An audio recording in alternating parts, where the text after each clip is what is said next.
So, hello mga madi, mga guys. Hello universe, hello world, hello Philippines. Kamusta po kayo? Akin muna ito i-flex ang mga pinagkabihisihan ng aking mga in-laws. Yan po sa nakikita nyo po ay gumagawa po sila ng magagawa sila ng bibingka niyan. Yung ginagawa nila ay parang ginigiling nila yung bigas para gawing or kahit na anong gusto nyo, putong bigas, bibingka or apa sa Bisaya. Pwede yan, mga madi, mga guys. Saya pag ganyan, pag mag-ipon-ipon talaga ang buong pamilya, no? Kagaya sa naririnig nyo, mga madi, paos po ako. Ayan. Kasi galing lang po ako sa trangkaso, ubo at sipon kasi uso po yan dito sa amin ngayon dahil nga ay malamig. Tapos sa umaga mainit. Kaya medyo paos ang inyong lingkod.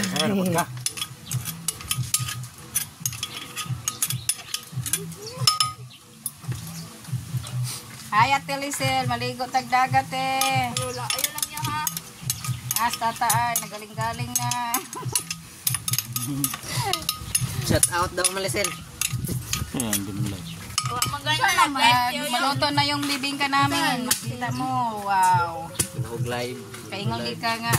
Uy, kalamig. So, ayan nga mga buddy, na-shoutout pa nga ako at ako'y pinananawagan pa nga at maliligo pa raw sila sa dagat. Ininggit na naman ang inyong madi at nainggit naman ako. Akalain mo maliligo sila sa dagat na wala ako. Kakain sila ng bibingka na wala ako. At magawa nyo talaga sa akin yan, mga in-laws ko, na wala ako. Diyos ko. Sumasakit ang aking damdamin. Char lang yun ha, char lang. Umiiyak ang puso ko't sumisigaw. So, ayan, magseryoso na tayo mga madi. Yan, sa nakikita nyo po, napakahirap gumawa ng bibingka, di ba? Pambaon lang sa dagat. Pero napakasarap po talaga niyan, grabe. Sabi pa nga ng aking sikulot, ang sarap-sarap gumawa nila ng bibingka, mama, bakit ganun?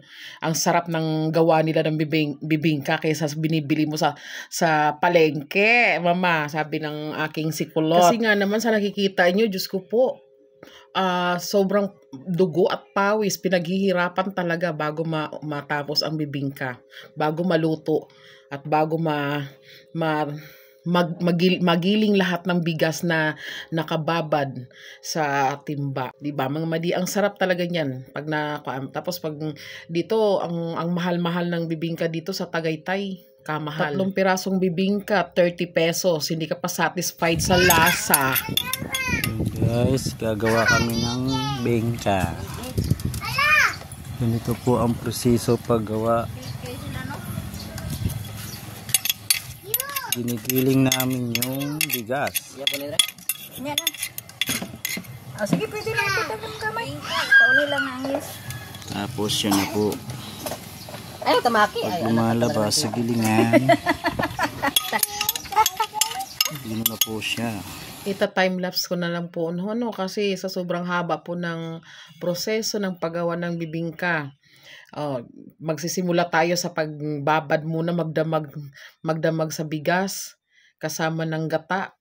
Tapos pagka kinabukasan gigilingin na kagaya niyan, mangunguha ng dahon ng saging, pipiliin yung malapad at makinis na walang damage or butas para mapakinabangan at magamit nga sa bibingka. I-shape yun, ikukuan muna sa apoy para lumambot siya, maging malambot yung saging na yun para hindi siya mabutas. Pero lalagyan pa nila ng asukal yan mga madi para naman masarap ang kinalalabasan.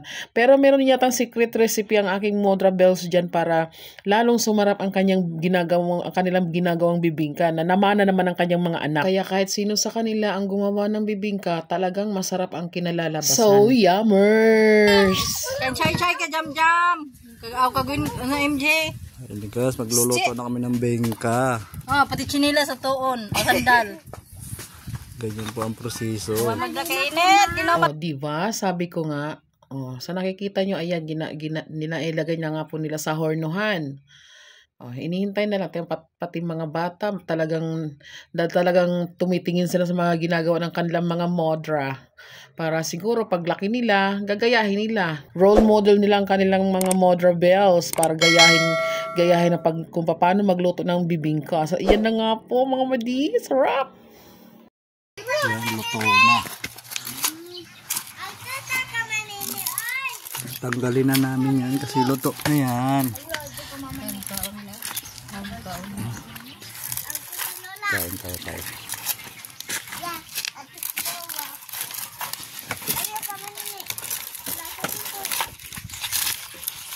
Masarap pa ito kay bagong luto.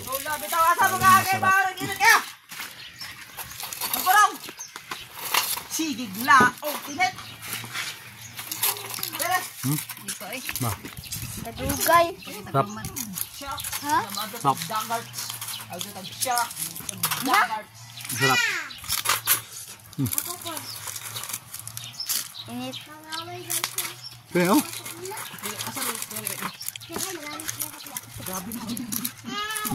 Abot na lapot ni ogay.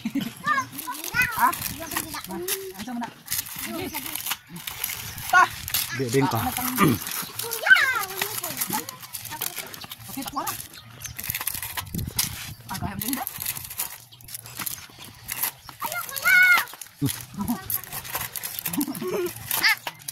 Kuya. Ay, algo. Ito na yung laban na dito. Ay, kani. Oh.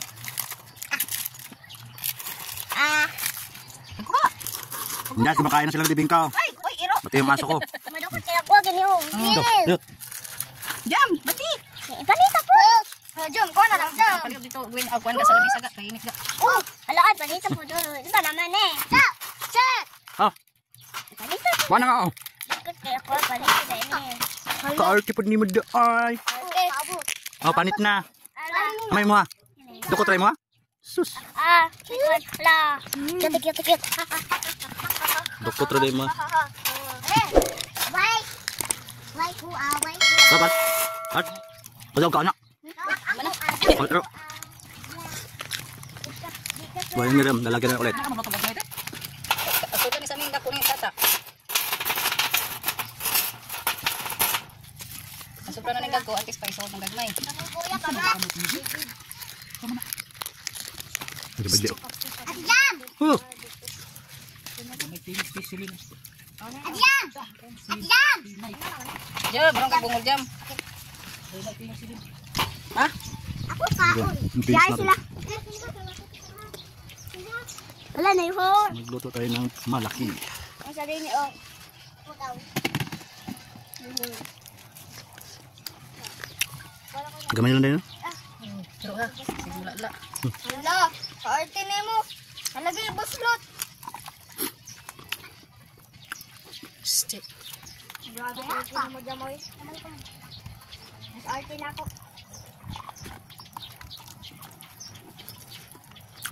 Yung itong ka. Di mo ko tapo. Itong pa, itong.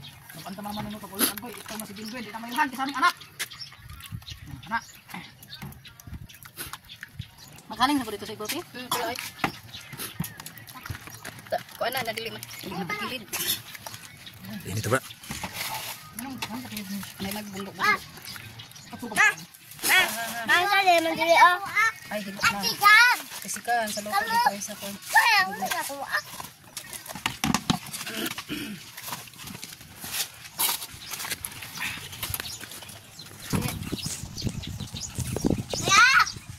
Naay, pari panis ko.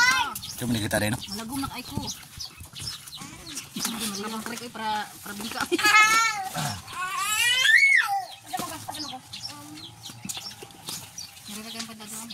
Agoy ang kakakal! Charles, anak. Nakadaot na rin sa dagat na. Charles, ito, daot sa dagat. Yan ang karong kabitan, oh. Pagkaon mo diri sa chay, MJ. Pagkaon mo diri ang bingka. Yan. Jam. Ito, ganda na ito. Pagkaon mo bingka pa rin si Kuan, si Abot. TikTok mo, ay, sa TikTok. Adik man. Ay! Ay! Ako! Nanawa ko. Ay, natagawa ko. Kay kato na dito sulungan di ay nasanday man di sa ibaw ang kuan mo nang tungan og bukal. Nakudyasan ay noon. What is this?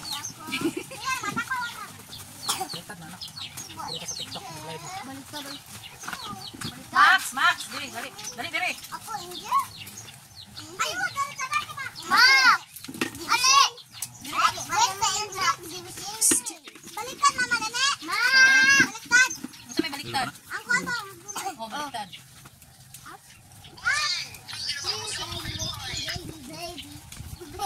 Baby, balikan.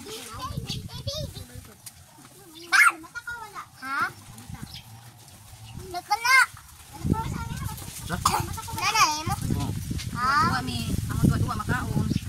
Ayaw, ako ama kay dako. Kayo tata na. Wa gamay. Sa Manila. Wa gamay. Sige, nari kami, oh. Tara gamay. Tut pagkaon na tut, kay wala kay kaon, nagtutot kay kang kaon. Unsa may kaon mo tut?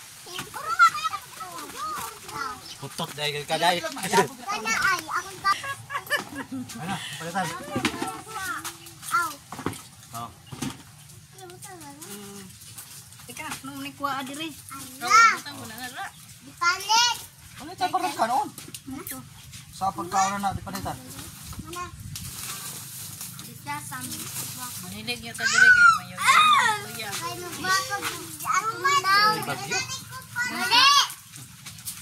Magpapa. Ako. Ang ano daw? Guwapa ba? Guwapa gid, mukha og bingka, guwapa. Yeah. Guwapa ko. Donut.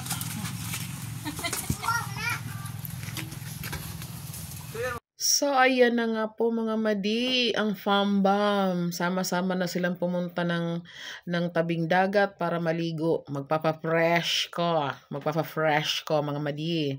Kasi nga po ay babalik na ng Maynila si Bunker. Kailangan na niyang makabanding ang Fambam. At ayan nga po, nakamute na nga po talaga ang video na yan. Hindi maririnig ang mga salita ni Bunker kasi nga po ay merong kalaban. Music! Napakalakas na music sa video niyan mga madi, kaya minabuti kong i-mute muna. Sayang po kasi kapag alam nyo na. May mga chikiting, kasama kayo, marunong kayo lumangoy? Tatalunin nyo pa ang inyong mamalisew, ha? Galingan nyo lumangoy mga chikiting. Sa bagay mga madi, sa probinsya nga pala ay kahit na mga bata pa ang mga kagaya nila, marunong na po silang lumangoy.